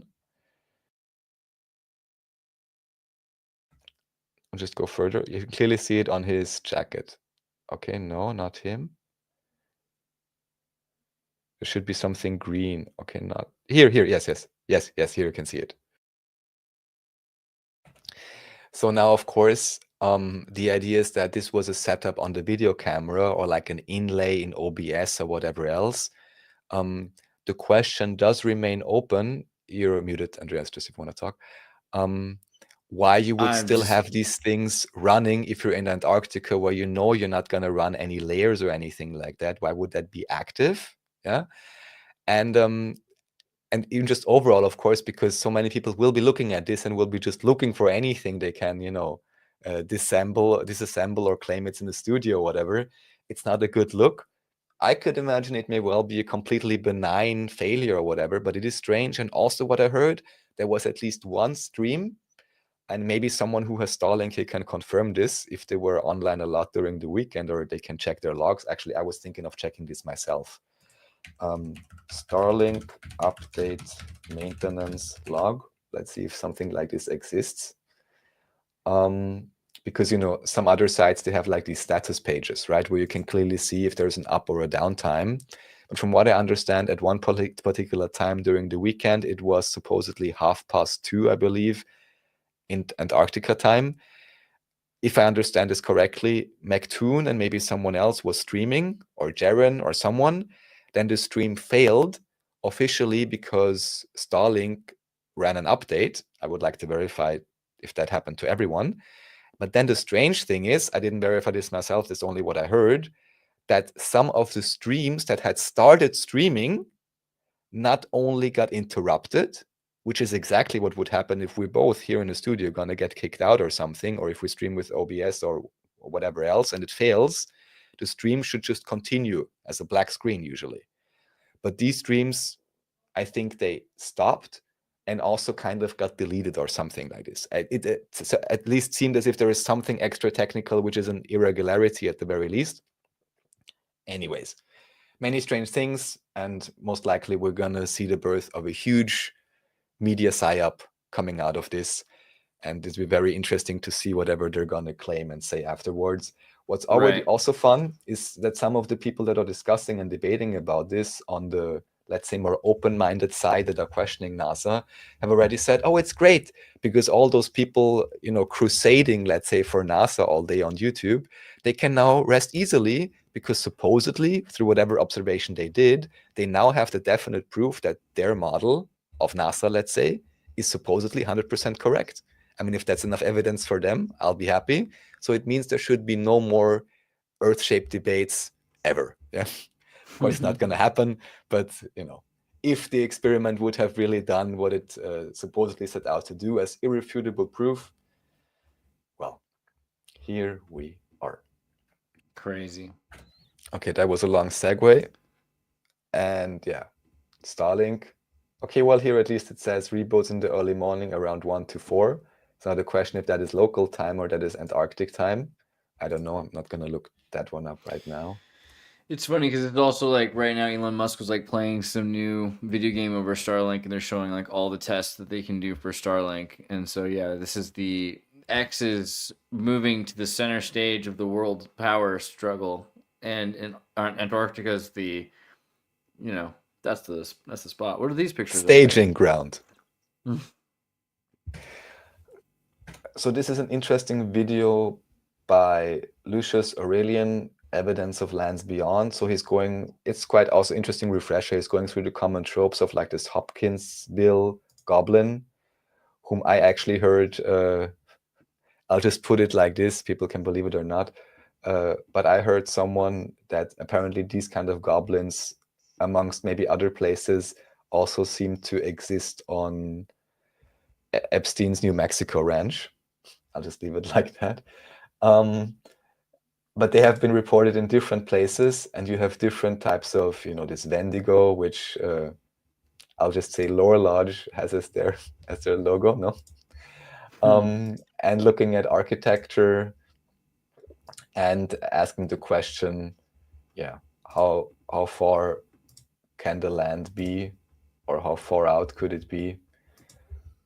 And even recently, from what I had heard from the measurements that can be made, it very much does seem like the space we have technically available to us is a lot bigger than what is claimed, which I think even from a military sense just would make perfect sense, you know. Of course, I'm not going to tell whoever I captured in whatever way I want to keep herded just like an animal, like a sheep, you know. I'm not going to go tell the sheep, oh, go run over there where all my important tech or whatever else is. But I'm going to distract you and paint the grass green if necessary, like the Chinese do, you know. So you stay where you're supposed to be.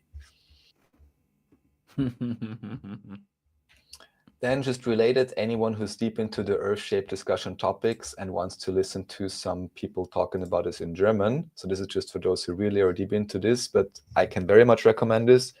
One of these guys I even met once, let's see, him here down below, but 10 years ago. And this guy apparently recently started doing like an independent Earth-shaped discussion channel.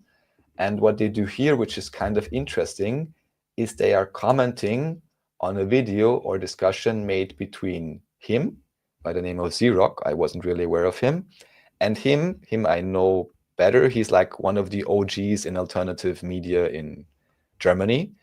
I've also spoken to him before, and he seems really genuine and cool guy.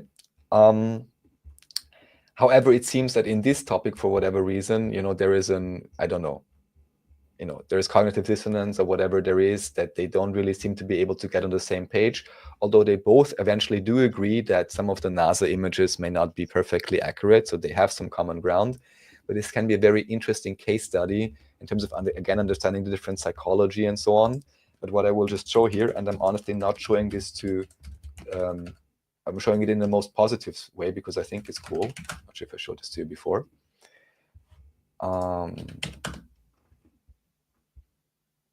Yeah. So here you can see him who's now talking about, or let's say defending the globe shape. And here apparently, 30 years ago or something, he actually created like fan films inspired by Star Trek, which honestly, like on a basic nerd level, is super amazing, cool. I mean, who does that? And actually, especially in the 90s or whatever, he did that. You really have to want to do this. Even, put a blinking light and all of that, and just he made like some stand-up comedy basically there. Yeah, you're gonna need credit really for cool. it. Can't make any money off of it. No, of course just not. Out of passion. All I want to say is that you can see there, at least there is a big, passion and maybe identification with this idea or timeline, which then may explain why for him it's particularly difficult to contemplate some of these ideas. Again, I'm not claiming one or the other is true. I'm just interested in how they are talking and what they're discovering. Yeah. So anyone who wants to get deep into this in German, I would recommend this because they bring quite many interesting points, I think. And the guy who's explaining it here is also very calm and collected, and I think he does a really good job of explaining as much as can be explained about this. So I would say recommend it to check out. We have no live stream recording. It seems to me like they played this nonstop for 5 days or something. Why is there no totally. They did, right? They did. But they must have. I think if you look it up again, you can probably find another copy of it at some point. But yeah, It's strange how they're trying to take it down now. So I'm sure you must have talked about this again. I'm not sure how much time we want to waste with it, but maybe there's something fun to say. What are these drones supposed to be?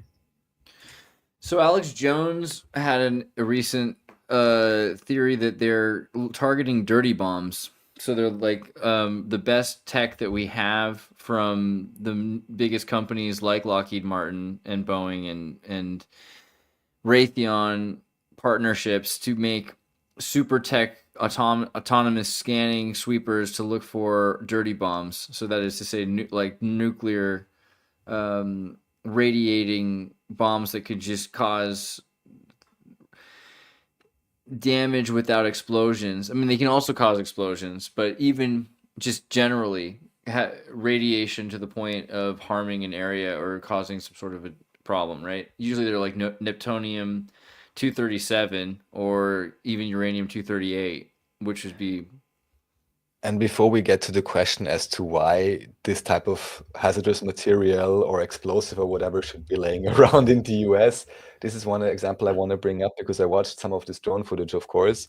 And then at least in one of the secondhand videos, someone mentioned, well, if you look at this guy's channel, he's also doing CGI, because that was one of the drones where I was like, why is this supposed to be a TIE fighter? So this may be a CGI one, but all the others I saw, they really look just like, bigger type blimp type drones, let's say, not as advanced and not fancy at all. And I just thought it's so strange because on the committee report, that's the one thing I picked up, they were just saying, yeah, we don't really know anything about it, but we know it's not dangerous. I'm like, come on. I'm like, it's like this makes no sense at all. And with these, Yeah, I mean, there's the Goiânia Brazil accident, whatever, of 87, where some dudes broke into a laboratory or something, and they stole like some sort of radioactive bomb thing or something that was used for like radio immunotherapy, something like that. And they tried to break it apart and open it, and it took them like several weeks, and they were already getting sick from radiation poisoning, but they had like their friend come over and help them. And I don't think they completely realized it until they fully actually got it open that was what was making them sick. But then they're starting to pull it apart to sell for scrap metal. And I think it's in the favelas, so the entire neighborhood of the favelas was just contaminated. Like hundreds of people died. Yeah, it was a bad situation. But theoretically, a lot of people. So hold on, let me find dirty bomb. Dirty bomb, radioactive bomb, vaporizes aerosol radio. Type in Brazil. Yeah, Goiânia, Brazil, something like that. They were getting diarrhea. One guy had a swollen hand. He didn't realize what was going on. Then the calcium chloride powder leaked out. When realizing the powder glowed blue in the dark, it brought it back home to his family and friends to show off. After 2 weeks of spreading contact and contamination causing an increasing number of adverse health effects, the correct diagnosis of acute radiation sickness was made at a hospital and proper precautions could be put into procedure. By this point, 249 people were contaminated, 151 people exhibited both external and internal contamination, of which 20 people were seriously ill and 5 people died. Okay, that doesn't sound nearly as bad as I recall it even, but that's still horrible. That's a horrible thing to happen, right? And it was poisoned by a tea of polonium-210. Alexander Levenko was poisoned by a tea of polonium-210. These are the kinds of things that we see more commonly, like where like a reporter drinks a tea and he's killed by drinking the tea. Smoky bombs, dirty bombs. These are soft bombs, like neutrino bombs, right? I was surprised. I'm always surprised we don't see so much of this. Like I expected with Iraq, not to blow it up. Like I was hoping. I mean, granted, I was like 10, but in 1999, 2001, when they were 2002, I guess 2002, when they were going to Iraq, it was to me it Oh just wait, seemed Andreas, now you obvious. got incredibly garbled on my end at least. Fair enough. 2002. Can you understand me now, or is it Yes, still bad? yes. Okay. 2002, I was thinking, I think it was like 13, 12 years old. And with all of the technology we knew about, it made perfect sense that if you were going to take over a country today, you would use a neutrino bomb. Because a neutrino bomb is a dirty bomb that is temporary. It has a very short half-life. You would use uranium 237, right? Again, with the 237 reference to Kubrick. Because 237 very quickly, it has like a 6.8 day, like a week long half-life instead of 20 years or a million years. So it happens, you come in a week later, everything's fine, everyone's dead, nothing blew up. The entire city can be wiped out in a week. Yeah, there are this, and I mean, at the very least, this example where I agree, if the world stage would be as it is presented, it appears highly unlikely that these things had not been used by some renegade state, Totally. Why is Jong-un not building this type of thing or whatever, something more fancy schmancy, fancy pants, but he's using like the 50s thing. Boring. Yeah. Yeah, we're on Twitch. You didn't know that? We're twitching it real good. We also have X Twitch. I don't think I'm on Rumble right now. I'm sorry. I'll get back on Rumble. I do it. Yeah, we agree that they need better user interface operability Yeah. or automatic However, setup and I so did on. want to give Rumble a compliment today, which was that because of the way they do things and who they do things for, they do have interesting content, particularly for open source intelligence, military, veterans. There's definitely more of them there. So there's some great content that's For Rumble. Oh, sure, for sure. Yeah. For example, Respect this to whole that. Gladio series is on Rumble. Yeah, for sure. Yeah. Yeah. I'm like, Andreas, where is our like secret power group niche that creates a platform and that is then artificially boosting each and every one of our shows to the top? Oh God, hopefully everywhere. Like I hope it's a problem. I just got invited onto Blue Sky. I'm desperate. But hopefully X will work. But yeah, I don't know.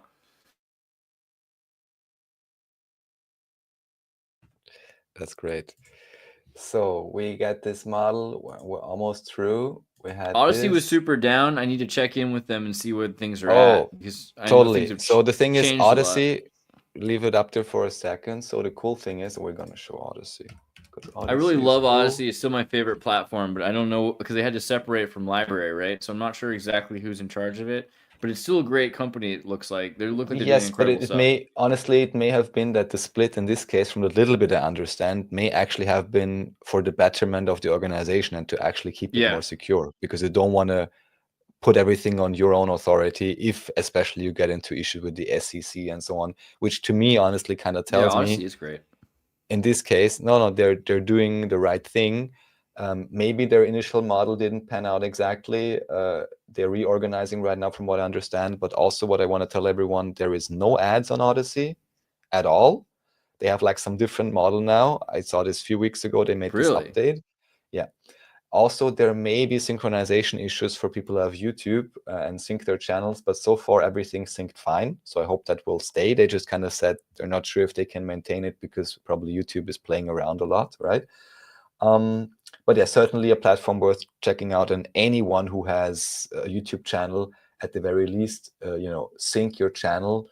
It's called YouTube Library Sync. Is this a thing? Do I need to get 50 followers on Twitch so I can make Twitch money? Hey, everybody, if you're watching this, go to our Twitch video. You can find the link. It's Twitch. I think it's twitch.com/Xirtus. Yeah. Do that, please. Anybody, if you're watching this, I know there's like more than 100 of you out there. 155 Exactly. it We says. see each and every one of you. So Yeah, if it's not at every least one of you matters. 140, Every one of you matter to me, and especially the ones of you that make this happen. I didn't know this was a thing, but if you get no, this 50 is a subscribers on thing. Twitch, you can make money. There is another, like, there's like a layer where you needs this and that many concurrent people watching. I think it's even only just 3 or 5. So the thing basically is, if any of you really like using Twitch, then basically you can just switch to watching Xirtus on Twitch. And All if a right, few more people do good. that, and God knows, maybe it gets referred somewhere or someone's rating the channel there while Andreas is live, this can really be great. Who owns Yeah, Twitch I again? think Twitch is a fun Amazon. platform, actually. Huh? Amazon. Okay. Yeah, I feel like a Slav now. I'm like the highest bidder to the highest bidder to which king? I'll take the Habsburg family. Yeah, whatever. Okay, cool. Sell me. So just when I did whatever lookup, we spoke about C60 before. I just like to keep mentioning it, always look at your stressors and your anti-stressors. Then we had him. I'm not sure if we spoke about him yet. I think I didn't watch this one yet because I watched, Robert O. Young and other different guys. This guy I think I still yet have to watch. Oh, and he's even bringing up the nice mural here at Denver Airport. One of the nice murals. But yeah, here again, guys, to everyone who didn't know, here you can see this is 2001. And of course, there was criticism before that. But just to be aware, people, can I pause this? Yeah. People have been wary about the global health scares for a long time.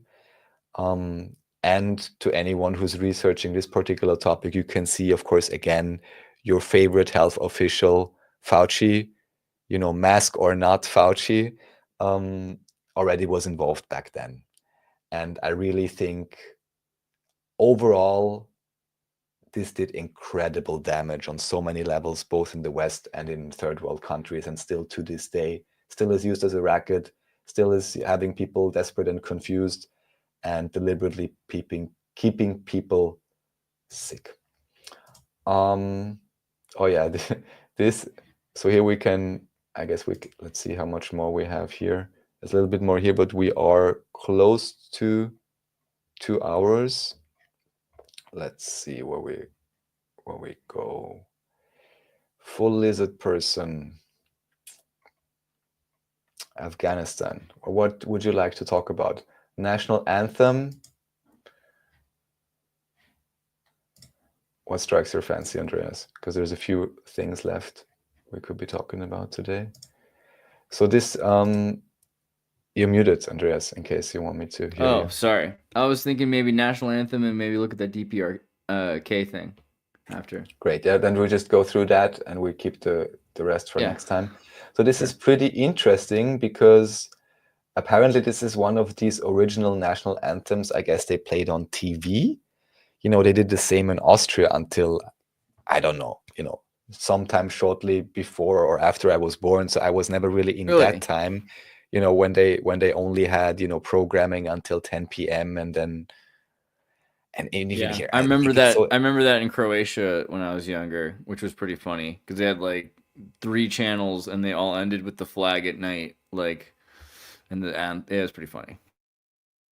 I mean, on the one hand, it's funny. On the other hand, looking at it from now, even just from a general, you know, globalized liberal perspective, it's like, oh my God, how is it not obvious? This is like an indoctrination camp. They even show you the flag at the end. I mean, in the US, but it's also kind of good because it makes you go to bed. Patriotic. You're like, let's say you've been, you know, I remember, because like you got a Croatian guy drinking beer all night, you know, and he watches Star Trek and he's like, okay, World Order, and he goes to sleep, and it's, you know.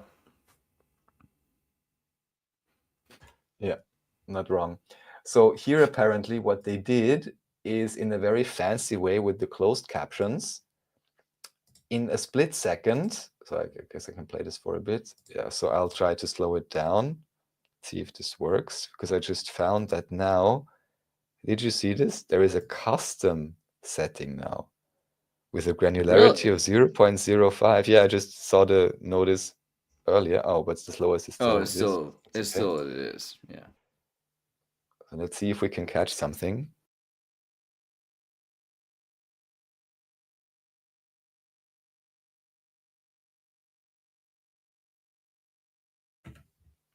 Did you see it? No, I saw during the Home of the Brave. Yeah, so it's really only very, very faint, and it's actually being revealed later. Let's see here. Yeah, right. Here we can see with the reveal. And the HC. So it's always only shown very briefly between the 2 lines. There's like a brief slippage, let's say, of the letters, where you can see what is here clearly written below, but you can only see it for like a split second, and then the next text is shown. So it's always in between the lines, basically. It's in between the lines. See this. Let's see it. So these are some of the things they say. Now I can speed it up again. Well, actually, shouldn't you sing it? Sorry, no. Yeah. All right. Now that you're in Germany. I'm from California, you know. Just so you know. Oh, sorry, I forgot. You need the international one. Anyway, so can you see here? Trust the U.S. government. The U.S. government. Oh, I kind of do see it. Yeah. Interesting. God is real, God is watching, and they show you Abraham Lincoln. What so proudly we hailed, believe in government God.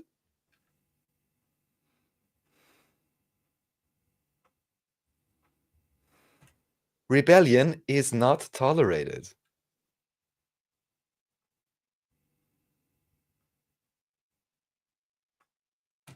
And this may actually be where this obey, consume idea trope comes from. This may be from this propaganda piece, I think.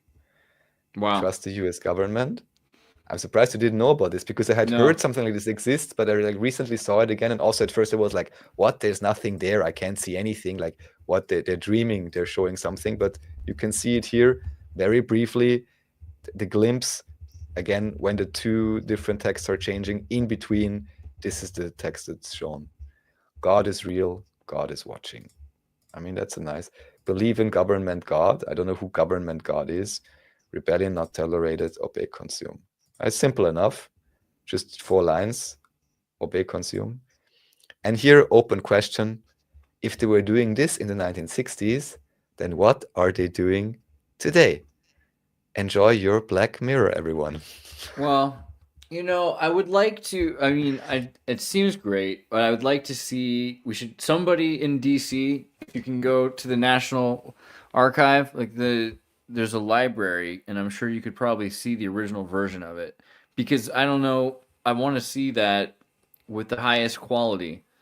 There's something about the quality that makes me wonder about it a little bit. If that was genuinely the way it was originally made. But I'd like to see that and investigate that a little bit more. Because if that's real, that's freaking nuts. That's very Bernaysian to a fault. It just seems a little in your face, though, to have obey, consume, obey. Maybe. No, because if I don't have a frame by frame analysis possibility, because the thing written below, right, it was just written out. So you and I can read it. Yeah. But it really, if I wouldn't have had it, I would have also been like, what's there? There's nothing there. What are they dreaming about? You have to go frame by frame. And then Right. really it's visible maybe for however many milliseconds and vanishes Yeah. again. But it could be enough, especially because it's repeated and you have the nice music and so on. And it's only 4 lines. So even though the text itself maybe is 8 or 16 bars or whatever, but the messaging, let's say, is only 4 lines, and some even repeating like obey, consume, I think it's enough bandwidth to get something through. I mean, I wonder how well it worked. Now we can debate about either it worked amazingly well or it didn't work. But I don't know about it. I want to look into it more, but there's a Vigilant Citizens article on it from 10 years ago talking about the words by Ultra, by Naomi, MK Ultra, and MK Naomi, and things like that are showing up in these videos. Twilight's Last Gleaming. Notice how the building on the far right is cut off in the 1981 video. So it's possible that video could not have been used as a source to create the subliminal video. So yeah, maybe. Some people are suggesting it is real. There's a whole argument here. Oh, this is the wrong page. Sorry, you weren't even looking at the page I was looking at. I need to work on that. Sorry. Here's this page. Vigilant Citizen did a broadcast of the national anthem in the 1960s contains subliminal messages. And okay. I think they're saying they think it does. Because they look at the original upload, which does not mention the subliminal messaging. They salvaged the reel from a TV station that used sign of what is 1960. The uploader's name was Naomi. 1963. That's a seems like a kind of. And then they show the original here. I mean, yeah, sure. In the best case, they had nothing like this, and this is only the current technology they have, and now they pretend that they are this far advanced.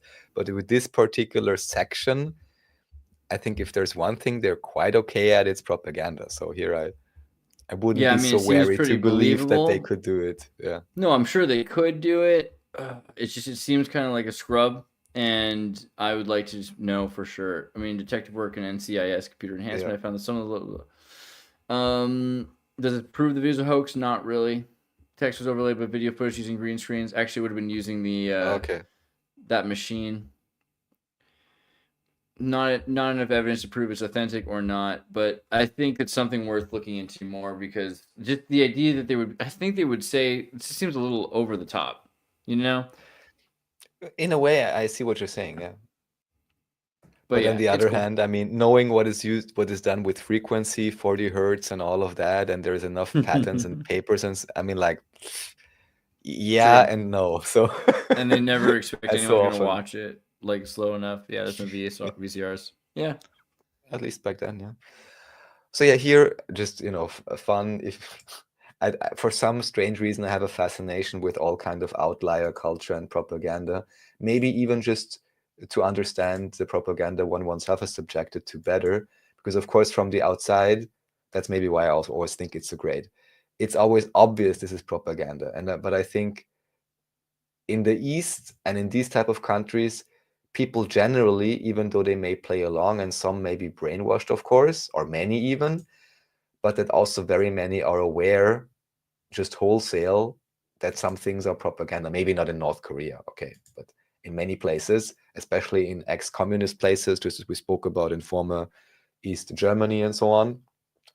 But that on average in the West, I would claim now, people are still, maybe except for North Korea, most unaware of whatever varying types of propaganda they are being subjected to, because it seems the propaganda oftentimes is always just only one layer, but just one layer more sophisticated than the generic trope belief system that's being handed pre-made to various population segments.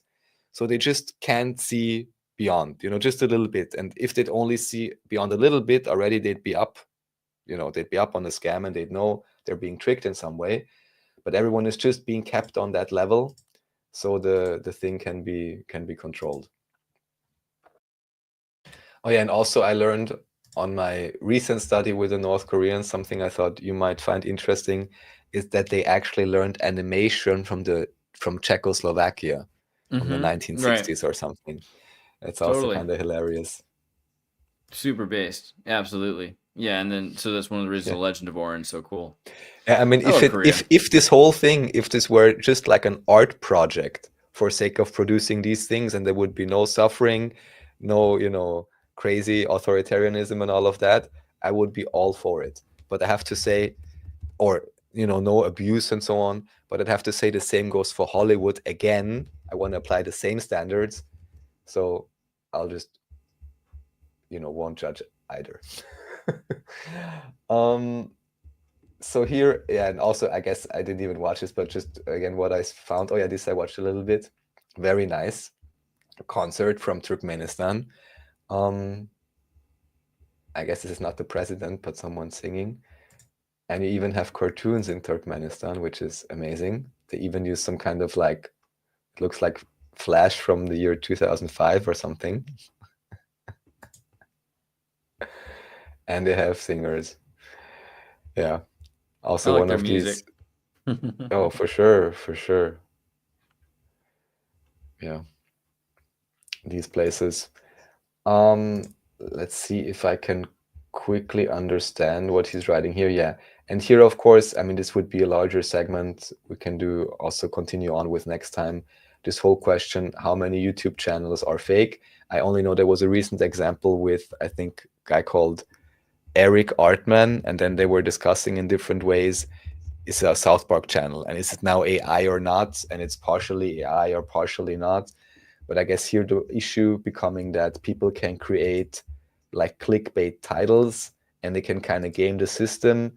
Then the search interest can be increased.